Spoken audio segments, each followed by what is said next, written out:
আসসালামু আলাইকুম।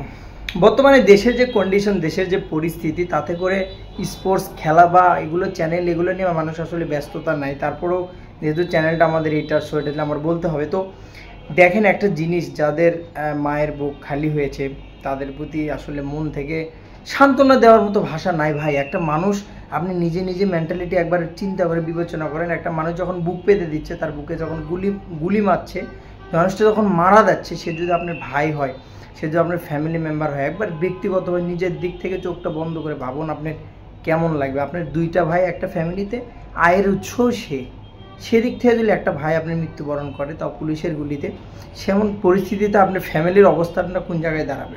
একটাবার চোখ বন্ধ করে ভাবুন, তাহলে কেমন লাগবে আপনার। তো তাদের প্রতি সান্ত্বনা মন থেকে, তাদেরকে ধৈর্য ধারণ করার আল্লাহ তাআলা তৌফিক দান করুক। হাতুড়ি সিং, যেহেতু স্পোর্টস নিয়ে আমার বলতে হবে, এটা বাধ্যতামূলক। সো হাতুড়ি সিং 32 দিন হলে গায়েব, মানে দেশে চলছে কারফিউ। তো কারফিউর ভিতরে হচ্ছে বাংলাদেশের কন্ডিশন এমনিতেই নর্মালি খারাপ। ক্রিয়াঙ্গন এক সময় যে সব কিছু কিন্তু ঠিক হয়ে যায়, মানুষ মরে গেলেও কিন্তু 7 দিন 10 দিন 15 দিন 1 মাস পরে কিন্তু সব কিছু ভুলে কিন্তু আবার স্বাভাবিক হয়ে যায়। সো সব কিছু ভুলে কিন্তু আবার কিন্তু মানুষ ক্রীড়াঙ্গন বা ক্রিকেট বা স্পোর্টস যেগুলো আছে, স্পোর্টসে কিন্তু ফিরবে, আজ হোক কাল হোক পরশু হোক।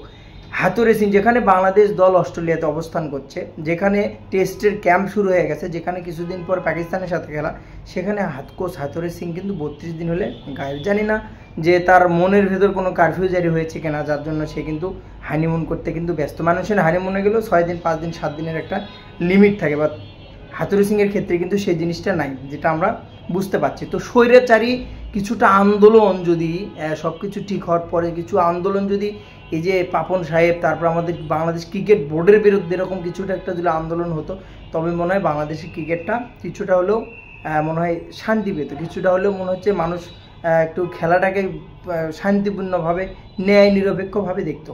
একটা কোচ যাকে আমি টাকা দিয়ে পালছি, যাকে যাকে আমি টাকা দিচ্ছি, তাকে তার পাওয়ার, তার ক্ষমতা কেন কি করে এতটা থাকবে? আজকে আমরা বাংলাদেশ, আকরাম খান আজকে একটা মিডিয়াতে একটা কথা বললো, আজকে আমরা বাংলাদেশ ভালো কোচ পাচ্ছি না।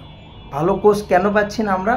ভালো কোচ আসতে অনিচ্ছুক, বাংলাদেশে আসবে। দেখেন ডোনাল্ড সাহেবকে হারিয়েছে আমরা, টম হেল্প, যার হেল্প কি হ্যাম্প নাম ছিল, যাকে যে হচ্ছে যে কিউরেটর ছিল, শেখ হাসিনা স্টেডিয়ামের কিউরেটর ছিল, তাকেও কিন্তু এক বছরের মেয়াদ তার থাকা সত্ত্বেও সে কিন্তু পাকিস্তানে চলে গেছে। এই যে ভালো ভালো কোচগুলো বাংলাদেশ থেকে চলে যাচ্ছে, কারণ কি? বাংলাদেশের এই পলিটিক্যাল এবং হচ্ছে বাংলাদেশ কিছু নোংরা রাজনীতির শিকার হচ্ছে তারা। তারা একটা গ্যাং কিন্তু বাংলাদেশ ক্রিকেটটা বোর্ডটাকে চালাচ্ছে। এই গ্যাংটাকে যতদিন পর্যন্ত ছাঁটাই হবে, গ্যাংয়ের লিডার কিন্তু নাজমুল হোসেন পাপন সাহেব, এই গ্যাংয়ের লিডার যতদিন পর্যন্ত ছাঁটাই না হবে, ততদিন পর্যন্ত বাংলাদেশ ক্রিকেটে ভালো কিছু আশা আপনি কখনোই করতে পারেন না, কখনোই না। তো সেদিক থেকে আমি বলবো যে এই যে আজ 32 দিন হলে বাংলাদেশের হেড কোচ চন্দ্রিকা হাতুড়ি সিং নেই, এই জবাবটা কে দেবে, কিভাবে দেবে, কিভাবে আপনি চান, কিভাবে পাবেন? তো একটা ছোটো মোটো আন্দোলন যদি তাদের সম্পর্ক, তাদের বিরুদ্ধে হতো, তবে মনে হয় ক্রিকেট বোর্ডটা বুঝতে পারতো যে এই দেশের জনগণ বাংলাদেশের ক্রিকেটকে কতটা ভালোবাসে। ভালো থাকবেন, সালামু আলাইকুম।